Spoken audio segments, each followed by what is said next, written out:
Hello guys, कैसे हैं आप लोग। उम्मीद है आप सब खुश रहे हों, अच्छे रहे हों। तो एक गज़ल लेके आए हैं हम, और इस गज़ल को हम पढ़ेंगे और आप इसको सुनेंगे और आप इसका मज़ा लेंगे। चलिए फिर शुरू करते हैं। हस्ती अपनी हिबाब की सी है, ये नुमाइश शराब की सी है। नाजुकी उसके लब की क्या कहिए, पंखुड़ी एक गुलाब की सी है। बार बार उसके दर पे जाता हूँ, हालत अब इस्तराब की सी है। मैं जो बोला कहा कि ये आवाज़ उसी खाना ख़राब की सी है। मीर उन नीम बाज आँखों में, सारी मस्ती शराब की सी है। जिसके शायर का नाम आप देख सकते हैं यहाँ पे, मीर तकी मीर। मीर ये जो ये निशान है, इस पे इसको बोलते हैं तखल्लुस। मीर इनका तखल्लुस था, ठीक है। और देखिए इसके वर्ड मीनिंग कुछ देख लेते हैं। मायने यानी कि ये वर्ड है हस्ती यानी कि वजूद, नाजुकी नज़ाकत, ठीक है, टेंडरनेस।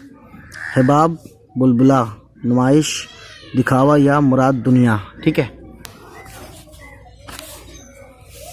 इस्तराब बोलते हैं गाइस बेचैनी को। इस्तराब का मीनिंग बेचैनी। खाना ख़राब यानी जिसका घर बर्बाद हो गया हो, या मुराद आशिक। यहाँ पे शेर में आशिक की तरफ इशारा किया गया है।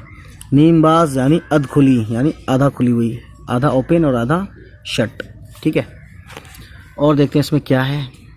गज़ल का आखिरी शेर जिसमें शायर अपना तखल्लुस इस्तेमाल करता है उसे मक्ता कहते हैं। यानी वो लास्ट शेर गज़ल का जिसमें वो अपना नाम भी यूज़ कर ले, यानी पोइट्री नेम जिसको हम बोलते हैं तखल्लुस, उसे मक्ता बोलते हैं उस शेर को, ठीक है।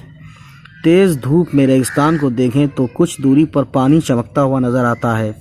ये दरअसल रेत ही होती है, ठीक है। पानी होने का सिर्फ धोखा होता है, इसी को शराब कहते हैं। एक शराब एक शराब, ये सीन से है सा, ठीक है। और इसी वजह से शराब के एक मायने धोखा हैं, ठीक है। और देखते हैं गज़ल के दूसरे शेर में होंठों को गुलाब की पंखुड़ी जैसा बताया गया है। इसे तशबीह कहते हैं, यानी इशारे में, ठीक है। और देखते हैं क्या है, सोचिए और बताइए, यानी क्वेश्चन आंसर। पहला क्वेश्चन है इंसानी ज़िंदगी की हकीकत क्या है। दूसरा क्वेश्चन है बेचैनी के आलम में शायर पर क्या बीत रही है। तीसरा क्वेश्चन है शेर में खाना ख़राब किसे कहा गया है। ज़ाहिर आशिक को कहा गया है, ठीक है। और देख लेते हैं अमली काम ये बोल रहे हैं करने को, देखते हैं। आप जानते हैं कि किसी चीज़, आदमी या जगह के नाम को इस्म कहा जाता है।